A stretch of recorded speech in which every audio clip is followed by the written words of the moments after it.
जिंदगी के कई ऐसे किस्से हैं जिस पर से पर्दा उठाते हुए बॉलीवुड की सदाबहार अभिनेत्री रेखा ने हम सबको रुला दिया।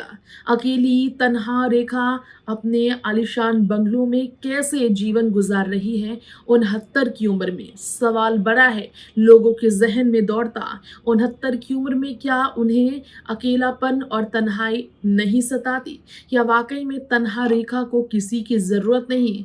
खुलेआम अमिताभ के लिए अपने प्यार का इजहार करने वाली सदाबहार अभिनेत्री रेखा अपनी शादी पर और शादी के बाद दूसरी शादी पर, पति और जीवन साथी पर किस तरह की सोच रखती हैं, इन सब पर आज हम आप सबके बीच बात करेंगे। नमस्कार, आप देख रहे हैं नेक्स्ट 9 लाइव और मैं तृप्ति लेकर आई हूं आज का special programme Bollywood hidden secret.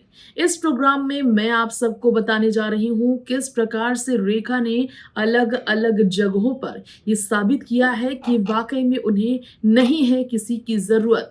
खुलेआम इंटरव्यू में उन्होंने किया है कबूल कि हो चुकी है उनकी शादी, लेकिन किसी शख्स से नहीं। तो किससे हुई है रेखा की शादी? क्यों रेखा मांग में लगाती है सिंदूर? किसके नाम उनके मांग में होती है सिंदूर? और क्यों रेखा की शादी की आज भी होती है बात?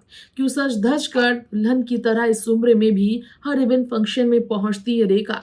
किसके नाम उनके मांग में है सिंदूर? और क्यों रेखा ने पहली शादी से टूटकर कभी भी दूसरे किसी शख्स को अपना जीवन साथी नहीं चुना? हस्बैंड नाम से कितनी है नफरत रेखा को? इन सब पर हम करेंगे आज हमारे इस खास प्रोग्राम में बात। तो आइए हम जानते हैं इस स्पेशल एपिसोड में क्या कहना है रेखा का अपनी दूसरी शादी को लेकर। देखिए रिपोर्ट। एक इंटरव्यू में रेखा ने पति शब्द को लेकर खुलकर कहा, आंखें घुमाकर कहा। पति शब्द को लेकर अपने दिल में जो बात थी वो खुलकर कहा। रेखा ने कहा, ये शब्द, ये जो हस्बैंड शब्द है, ये जो पति शब्द है, ये एक एलियन है, मेरे लिए एक एलियन है ये। और स्वीकार किया रेखा ने कि ये पति शब्द उन्हें वाकई में बहुत तकलीफ देता है। जब रेखा से ये सजेस्ट किया था सिमी ग्रेवाल ने, क्या आपको वाकई में तकलीफ होगी ये जानकर कि आपके बारे में, आपकी दूसरी शादी के बारे में लोग जानना चाहते हैं, तो रेखा ने कहा वो ऑलरेडी मैरिड है। जी हाँ, रेखा ने इस बात को स्वीकार किया कि वो दूसरी शादी तो कर चुकी है, किसी आदमी से नहीं, किसी महिला से नहीं, बल्कि वो अपने मन में अपने आप से शादी कर चुकी है, अपने प्रोफेशन से शादी कर चुकी है, अपने प्यार करने वालों से शादी कर चुकी है। उन्होंने कहा, मैं एक साइनिकल पर्सन नहीं हूँ।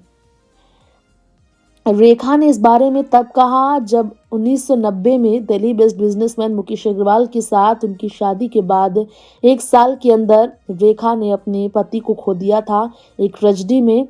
तो रेखा से पूछा गया था, क्या दोबारा वो शादी करेंगी?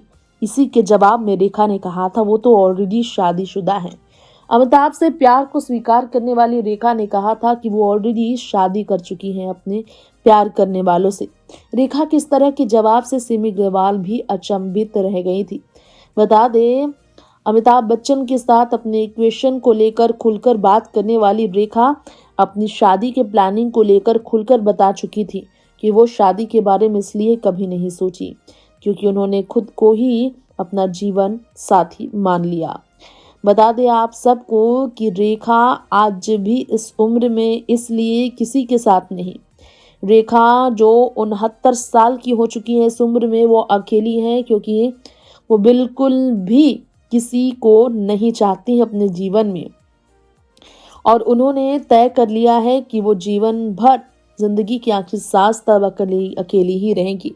अगर उनके साथ उनके घर पर कोई है तो उनकी सेक्रेटरी फरजाना, जिनके साथ उनके रिश्ते की तरह तरह की बातें अक्सर होती रही हैं। बता दें, सिमी ग्रेवाल ने एक बार इंटरव्यू में कहा था, अमिताभ बच्चन के बारे में रेखा से पूछना आसान नहीं था। लेजेंडरी एक्ट्रेस रेखा से इस तरह के हार्ड कन्वर्सेशंस करना आसान नहीं था।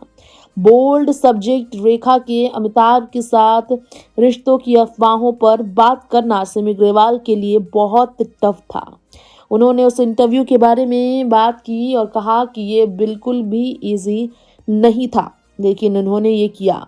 तमाम बड़े दिग्गजों का इंटरव्यू लेने वाली सिमी ग्रेवाल ने स्वीकार किया था कि सबसे टफेस्ट इंटरव्यू था ये। रेखा ने कभी अमिताभ से प्यार किया था? इस पर रेखा ने इंटरव्यू में कहा था, बिल्कुल सच है ये कि मैंने अमिताभ से प्यार किया था। शादी की बात है तो मेरी शादी हो चुकी है। रेखा ने ऑनेस्टली अपने जिंदगी के हर राज से पर्दा उठाया, खुलकर अपनी ऑन स्क्रीन केमिस्ट्री के बारे में बताया। यश चोपड़ा की फिल्म सिलसिला में अमिताभ रेखा को आखिरी बार साथ देखा गया। इसके बाद लव ट्रायंगल्स बॉलीवुड में सबसे ज़्यादा डिस्कस अगर हुई तो अमिताभ, रेखा और जया की, और इस तरह डिस्कस हुई कि अमिताभ को रेखा से पूरी तरह से दूरी बनानी पड़ी। इस बारे में बचने के लिए दूरी बनानी पड़ी कि क्या वाकई में रेखा के साथ उनकी ऑन स्क्रीन केमिस्ट्री में सच्चाई थी, क्या ऑफ स्क्रीन भी उनके बीच कुछ चल रहा है। क्योंकि रेखा ने ये बात कही थी कि जया ने ऐसे शख्स से शादी की जो ऑलरेडी किसी और से प्यार करता था। खैर, यहाँ आपको बताना चाहेंगे कि रेखा का बचपन काफ़ी मुश्किल में गुजरा। बड़ी हुई और बॉलीवुड में काम करती रहीं तो यहाँ भी उन्हें स्ट्रगल करना पड़ा। कभी अपने सांवले रंगत की वजह से, तो कभी मोटापे की वजह से, तो कभी अपनी सूरत की वजह से।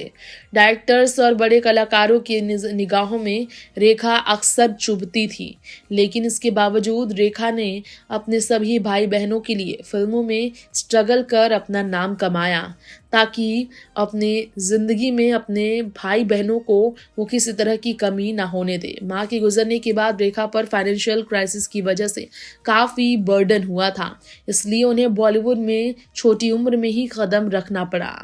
और पिता के बारे में जब बात होती है तो रेखा काफ़ी इमोशनल होती है। पिता को लेकर रेखा के मन में कई शिकायतें रहीं, क्योंकि जीवन में एक पिता की कमी रेखा को हमेशा खली। तब भी उनके पिता उनके साथ नहीं थे, जब से सबसे ज़्यादा रेखा को उनके पिता की ज़रूरत थी। और इसलिए रेखा की ज़िंदगी में पुरुषों का सिर्फ और सिर्फ रिश्ता जो था पुरुषों के साथ, उनका चाहे पिता हो या पति, उनके साथ रिश्ता कभी भी रेखा का सही नहीं रहा। उनकी ज़िंदगी में पुरुषों का आना सिर्फ उन्हें दर्द लेकर आना और उन्हें सिर्फ दर्द देने के बराबर ही रहा। तो सुना आपने, जाना आपने, पहचाना आपने रेखा की शादी का सच क्या है, दूसरी शादी का सच क्या है, रेखा की मांग में सिंदूर का सच क्या है, अमिताभ के साथ उनकी मोहब्बत का सच क्या है, और रेखा की शादी में जिस तरह की जीवन उनकी जिंदगी कटी है उसके बारे में आपने सुना होगा। साल भर के अंदर हस्बैंड मुकेश को खोने के बाद जिस तरह के इल्ज़ाम रेखा पर लगे थे, जिन्हें क्या कुछ नहीं कहा गया, डायन तक कह दिया गया था, वो फिर से शादी के लिए क्यों नहीं हुई राजी किसी और एक्टर के साथ, किसी शख्स के साथ, आपने जाना। क्योंकि रेखा ऑलरेडी खुद के साथ ही अपना जीवन बताने का फैसला ले चुकी है। अब इसी के साथ वक्त हो चला है आपसे यही इजाज़त लेने का। फिल्मी दुनिया की ऐसी ही तमाम बड़ी खबरों के साथ बने रहने के लिए आप देखते रहें next 9 live. Bye bye and take care.